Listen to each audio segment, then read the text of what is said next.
La place du souvenir africain est un espace de mémoire rattaché au ministère de la Culture et de la Communication du Sénégal. Elle représente un espace de commémoration des grandes figures symboliques qui ont fait l'ineffaçable mémoire des peuples de l'Afrique et de la diaspora. À cet effet, nous vous proposons tous les 15 jours e-souvenir, un concept qui a pour but de vous faire connaître et redécouvrir les grandes figures ayant marqué les consciences collectives. E-souvenir vous présente Aline Sitoé Diatta, la reine de Cabrousse. Je m'appelle Marouba Fall. Je suis né à Dakar. Actuellement, je suis à la retraite parce que j'ai été professeur de formation en tant que président de l'association des parents d'élèves du lycée Seydina Limamou Laye. Et à mes heures perdues, j'écris. Je pense que c'est parce que j'ai écrit une pièce de théâtre intitulée Aline Sitoé Diatta ou la Dame de Cabrousse. Mais je ne suis pas historien comme je vous le dis. Mais avant d'écrire cette pièce, j'ai quand même fait quelques recherches qui m'ont permis de cerner le personnage et ça m'a permis de découvrir une femme de valeur, une femme qui peut servir de modèle aux femmes sénégalaises, aux femmes africaines en général, parce que c'est une femme qui doit être, n'est-ce pas, proposée comme modèle à nos écoliers, à nos étudiants et surtout à nos femmes, n'est-ce pas, parce qu'elle a des dimensions qui approchent celles des grands héros que nous connaissons, Lat Dior, Samori, El Hadji Oumar et même Cheikh Ahmadou Bamba, puisque vous allez voir dans son histoire, il y a quelques similitudes dans les déboires qu'elle a rencontrés face aux colons français. Aline Sitoé, pour écrire la pièce dont j'ai une copie, Aline Sitoé Diatta, qui a été interprétée par la troupe d'art dramatique du Théâtre national Daniel Sorano, a été mise en scène par Ablaye Diop Dany, et le personnage d'Aline Sitoé a été joué par Marie-Augustine Diatta, qui est décédée dans le naufrage du Joola, n'est-ce pas? Et donc, mes recherches m'ont permis, comme je l'ai dit tout à l'heure, de cerner le personnage. Aline Sitoé Diatta serait née vers 1920 entre Silosia Diatta et aussi sa mère aussi a le nom de Diatta. Elle s'appellerait, n'est-ce pas, bien sûr, Asonolo Diatta. Elle est née à Cabrousse, au quartier de Moussor, n'est-ce pas? Donc, c'est quand elle a 18 ans qu'elle commence à travailler.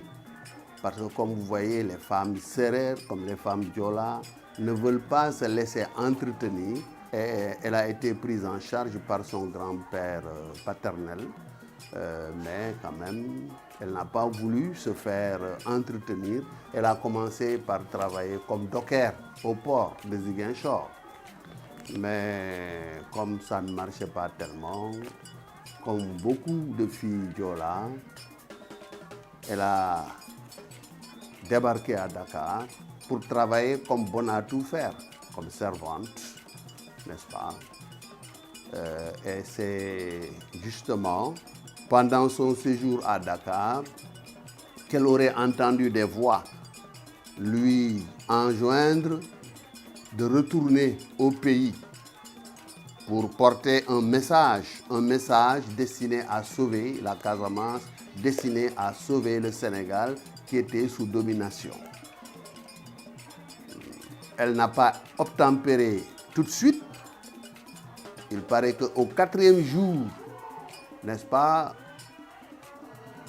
elle n'a pas répondu. Quand elle s'est réveillée, elle s'est trouvée paralysée. Et on l'a ramenée en Casamance. Et la paralysie a cessé, mais il y a eu des séquelles parce qu'elle boitille. Elle boitille. Et dans ma pièce, j'insiste beaucoup sur cet aspect-là. Non seulement elle est femme, mais elle est fragilisée par cet handicap. Mais cet handicap ne l'a pas empêché de poursuivre sa mission. En quoi consistait sa mission? Il s'agissait de protéger son pays, son peuple de la domination. Parce que l'histoire d'Aline Sitoé se développe entre 1920 et 1944, 24 ans. Donc, vous voyez, donc c'est très jeune qu'elle s'est révélée. Donc, il s'agissait bien sûr de recommander à son peuple de ne pas obéir aux Blancs. Il ne fallait plus payer les impôts en nature ou en espèces. Il ne fallait pas aussi faire enrôler les jeunes pour la guerre des Blancs. Ce n'est pas une guerre qui nous concernait, donc il ne fallait pas que la jeunesse casamançaise, la jeunesse sénégalaise s'y engage. Il fallait aussi restaurer la semaine Diola en 6 jours, c'est-à-dire 5 jours travaillés et le 6e jour on se repose. Il fallait aussi revivifier les traditions ancestrales et c'était ça qui était le plus important. Donc, voilà les recommandations. Et les gens l'écoutaient et venaient lui rendre visite. Et elle avait aussi des dons miraculeux. Il paraît que il lui suffisait tout simplement de toucher quelqu'un qui était malade pour que celui-là guérisse. Alors, des Sénégalais, des grands biens, les gens venaient de toute la sous-région lui rendre visite. Donc, la première perception qu'on a d'elle, c'est de la prêtresse. C'est une prêtresse. Elle délivre un message religieux. Elle fonde une nouvelle religion. Elle peut faire des miracles. Mais quelque temps après, il y a le roi qui était là et est mort. Et on a pensé que le pouvoir ne peut être détenu que par une personnalité qui a un pouvoir spirituel. Et à cette époque, c'était elle. Alors, on l'a choisie pour assumer ce rôle. C'est pourquoi on parle d'elle comme la reine. On parle d'elle comme reine, comme prêtresse, n'est-ce pas? Et elle continue donc sa mission. Et comme les gens viennent toujours la visiter, viennent en pèlerinage à Cabrousse, etc., elle recommande des sacrifices à faire au bord de l'eau, comme les lébous, avec le ndep, n'est-ce pas? Parce qu'elle recommande toujours de sacrifier des bœufs noirs en bordure de mer. D'ailleurs, dans la pièce là, il y a ce cérémonial que j'ai mis en exergue et avec le défunt chorégraphe Mamadou Diop Discapin, n'est-ce pas? C'est vraiment émouvant. Et elle peut faire tomber la pluie rien qu'en invoquant, qu'en faisant des incantations, en dansant, etc. En période de sécheresse, elle ramène tout le monde au bord de l'eau, n'est-ce pas? On fait un sacrifice de bœuf noir. Elle a une queue blanche, une queue noire. Quand elle lève la queue blanche, le soleil se lève. Quand elle lève la queue noire, le ciel s'assombrit et la pluie commence à tomber. Donc, comme tout le monde venait la voir maintenant, les colons, avec le message qu'elle délivre, ont pensé que c'est une rebelle. Parce que quand elle demande de ne pas payer l'impôt, quand elle demande de ne pas enrôler les jeunes pour la guerre des Blancs, donc les colons disent que voilà, c'est quelqu'un, n'est-ce pas, qu'il faut avoir à l'œil. Et c'est ainsi qu'on l'a arrêté en 1943. On l'a arrêté et on l'a traîné d'une prison à l'autre. Mais son arrestation même est un événement dont j'ai parlé dans la pièce parce que on l'a arrêtée alors qu'elle était en menstru. Elle s'était retirée dans l'espace réservé aux femmes qui sont enceintes, n'est-ce pas? Parce que dans l'ethnie Diola, quand les femmes sont en menstru, on les isole. Et quand le colon était au courant de cela, on a encerclé la concession où elle dormait. Et quand on a vu une femme sortir, montrer la tête à partir d'une fenêtre, on a tiré, on pensait que c'était elle, mais c'était sa coépouse. Et elle est morte sur le coup.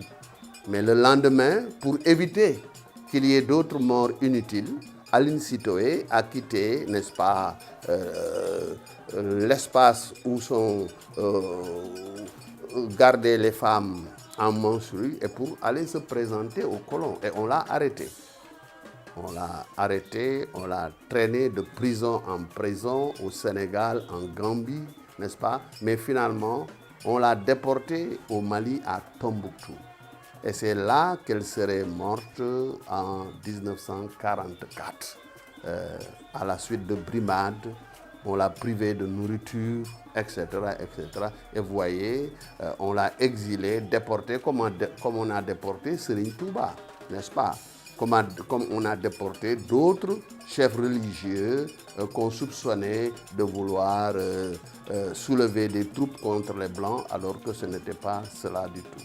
Donc voilà, je me suis inspiré de cette histoire-là, parce que vers les années 1982, je crois, c'est à ce moment d'ailleurs que l'irrédentisme casamancé a commencé à se radicaliser.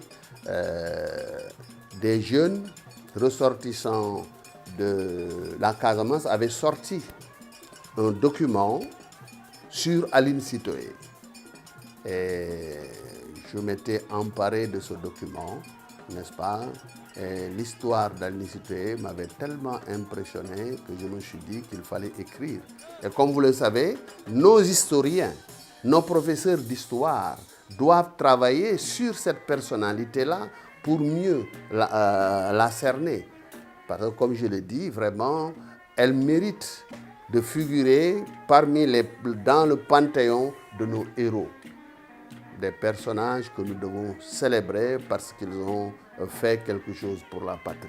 Que j'appelle la dame de Cabrousse, que certains apprennent la reine. On dit Aline Sitoé. Aline, en général, c'est Alini Sitoé, c'est-à-dire la sœur de Sitoé, n'est-ce pas? Mais son vrai nom, peut-être, on ne l'a pas donné, parce que Alini, c'est sœur, Sitoé, c'est son frère. Son mari s'appelait Alougaï Diatta, n'est-ce pas? Mais son mari a été d'ailleurs arrêté en même temps qu'elle, mais quelques mois après, on a libéré son mari, mais elle, on l'a retenue, n'est-ce pas, en détention à Tombouctou. Bon, vous savez, en général, je pense que c'est une pratique des colons. Vous savez, Serigne Touba a été déporté au Gabon, n'est-ce pas, parce qu'il s'agit d'éloigner les leaders charismatiques de leur terroir. Parce que si vous les laissez, peut-être que les gens vont se soulever. Les gens peuvent encore faire des mouvements de résistance, etc. Mais si vous les éloignez, c'est une façon de... parce que le colon pense que si on les éloigne, les gens vont finir par les oublier, tout simplement. Vous avez vu, même Ben Laden, quand il est mort, on n'a pas retrouvé sa dépouille. C'est en pleine mer qu'on l'a inhumé, si je peux parler comme ça. C'est pour empêcher que les gens viennent même en pèlerinage. Parce que si on connaissait la tombe d'Aline Sitoé, peut-être que les gens iraient de temps en temps prier là-bas, etc. Mais ça, c'est une technique des colons d'éloigner les leaders charismatiques de leur peuple. Son destin est un destin, n'est-ce pas, prédestiné. C'était sa prédestination, n'est-ce pas? Elle est morte très, très jeune. Vous savez que les colons, à cette période-là, parce que le contexte aussi joue beaucoup, parce que elle est née juste après la Première Guerre mondiale, 1920. Après, Tout le reste, c'est dans la Seconde Guerre mondiale. 39-45, vous voyez qu'elle, en 1940, elle est à Ziguinchor comme docker. Ensuite, elle vient à Dakar. Et vous voyez, en 1943, on est en pleine guerre mondiale. Et puis, les colons sont un peu traumatisés par ce qui leur arrive en France. Parce que la France a été occupée à ce moment-là. Alors, ils ne pouvaient pas permettre que dans les colonies, il y ait des personnalités qui émergent et qui se révoltent contre eux. Parce que ça pourrait préfigurer leur défaite complète.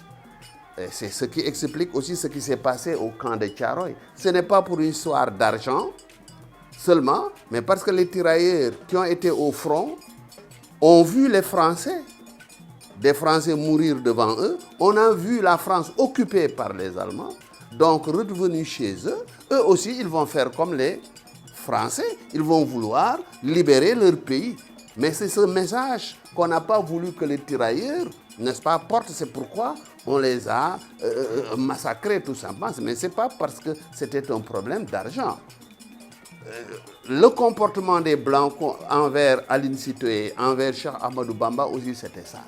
C'était pour maintenir encore, pour montrer que même si le lion est blessé chez lui, il est toujours maître dans les colons, n'est-ce pas? Vous voyez, c'est ça le grand problème. Je pense que pour la mort, on ne peut pas en douter, parce que si elle était vivante encore, on en saurait quelque chose. Seulement, même dans la pièce de théâtre, à la dernière rétrospective, je pose ce problème du rapatriement de la dépouille d'Aline Sitoé. Vraiment, si l'on sait où elle a été enterrée, je pense que ce serait très bien qu'on nous ramène sa dépouille, n'est-ce pas? Je pense que ce serait une bonne chose pour nous, surtout que nous avons maintenant un panthéon, une place du souvenir. Moi, j'aimerais bien que, puisque nous sommes dans un État indépendant, que les intellectuels, surtout les historiens, prennent en charge, n'est-ce pas, certains aspects de notre culture, surtout concernant la réhabilitation de nos personnages historiques que l'histoire coloniale a défigurés. On nous les a présentés comme des gens belliqueux, comme des gens révoltés, sans raison, etc. Mais il appartient aux historiens vraiment de nous présenter sous leur vrai jour nos héros. Lat Dior, Samori, El Hadj Omar, Aline Sitoé Diatta, Bigolo Badji, n'est-ce pas, qui est aussi une personnalité de la Casamance résistante, n'est-ce pas? Nous avons besoin de cela. Moi, j'ai fait un travail d'écrivain. J'ai essayé de me rapprocher le plus possible de la réalité. Mais ce sont les historiens qui doivent faire un travail exhaustif sur Aline Sitoé, dont la personnalité est complexe, puisqu'on la confond avec une reine, elle est prêtresse, elle est résistante. Donc il y a plusieurs facettes dans cette jeune femme.